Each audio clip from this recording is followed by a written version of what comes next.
inconceivable for him to stay in the race for the Elysée if it happened to him. Well, this Tuesday it has. France's Conservative presidential hopeful François Fillon has been personally placed under formal investigation.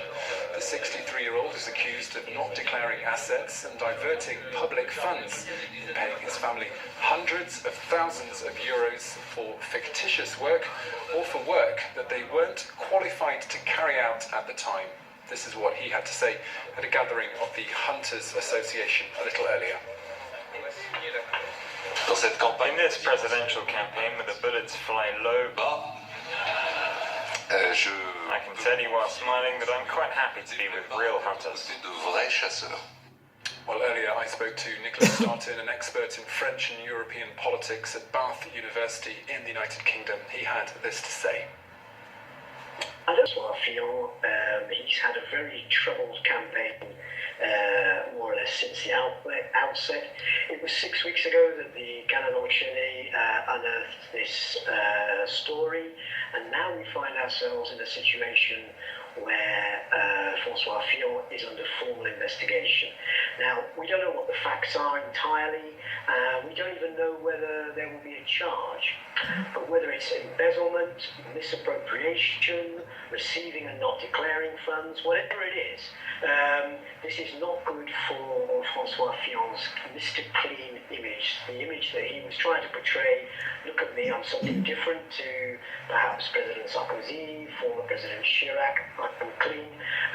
I think it is damaging, and I think it makes his chance of reaching the second round less probable than before. Worried about what his prospects are for getting through to the second round. And bear in mind, technically, the Republicans, I believe, have until the 17th of March, which is Friday, to declare a change of candidate. But I suspect they'll stick with Fillon at this stage. But I think it does make it probably more likely that we're looking at Marine Le Pen and Emmanuel Macron in the second round. But obviously, there's a long way to go. There's almost 6 weeks to go in the campaign, and a lot can happen in a 6-week campaign. And François Fillon, if nothing else, has shown himself to be a very competitive political campaigner. So there is a chance that he can make up the lost ground, but I think it's going to be tough for him. That was Nicolas Startin speaking to me a short while ago from Bath University in the United Kingdom. Now it's the 6th anniversary of the Syrian civil war, and the UN's human rights chief has sounded the alarm bell on the state of the country, describing it as a torture chamber, a place of savage horror and absolute injustice.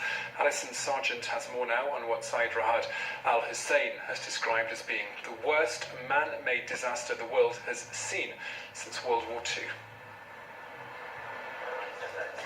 It began with a crackdown on anti-government protests in March of 2011. 6 years later, the Syrian war has claimed more than 320,000 lives. Today, in a sense, the entire country has become a torture chamber, a place of savage horror and absolute injustice. As the conflict enters its 7th year, this is the worst man-made disaster the world has seen since the Second World War.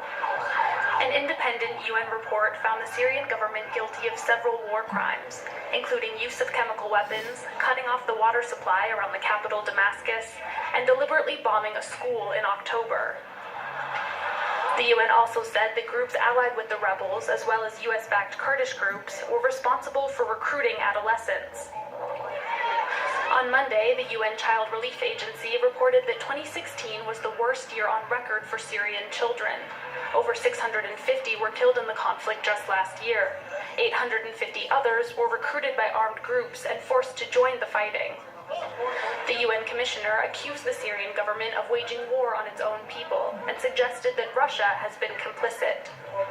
Vetoes have repeatedly pushed back hope for an end to this senseless carnage and for referral of the alleged international crimes to the International Criminal Court. The Syrian government has repeatedly denied accusations of war crimes. Its delegation did not attend the meeting of the UN Rights Council, which its main ally Russia called a waste of valuable time.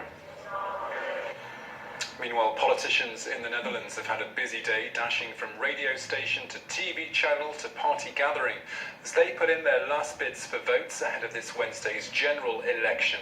A final televised debate of the 8 top party leaders has taken place, with many of the 12.9 million voters there said to be still undecided. There are 28 parties to choose from and 150 seats in the parliament there up for grabs.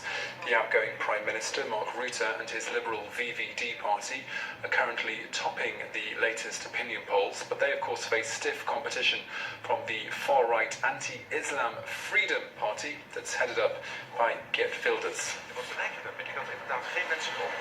Some news now from over the Atlantic in the United States. President Donald Trump has insisted that his new and amended travel ban will survive any legal challenge. We'll get to see if that's true or not this Wednesday, with hearings on that text scheduled to take place in 2 federal courts, one in Hawaii and one in Maryland. Trump's new ban is set to come into effect on Thursday and bars all refugees from entering the country for 120 days. It also halts the granting of new visas for passengers from 6 mainly Muslim nations.